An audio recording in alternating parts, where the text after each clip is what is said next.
My kids are very into art. They're often creating and painting and drawing, and it's fun to see the evolution of what they do using different mediums and creating different products. And one of them created this beautiful tree, and it has watercolor and ink and paint, and this sort of glittery, shimmery paint for the snow. And it has Merry Christmas. And then in a sort of a starburst here, Christ is risen. And I was sort of picking things up the other day and I saw it and I thought, Merry Christmas, Christ is risen. And then I paused and I went, Merry Christmas, Christ is risen. Those are two different holidays. Merry Christmas, obviously, we know which one that belongs to. Christ is risen, well, that's from Easter. Those don't go together. And then I thought, well, actually, my kid might be more theologically sound than I am.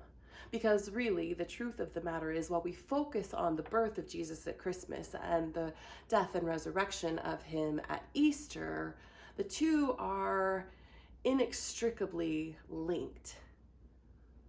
The import of God in the flesh, Emmanuel, the incarnation that we see in the baby Jesus, really only comes to full measure and fruition with the death and resurrection of Christ, the fullness and completion of his ministry. And similarly, the death and resurrection on the cross are merely a death and a resurrection unless we see it in tandem with the incarnation, God in the flesh.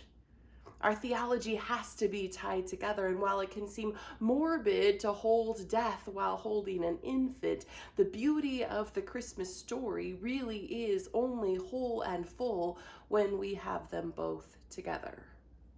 So, Merry Christmas. Christ is risen.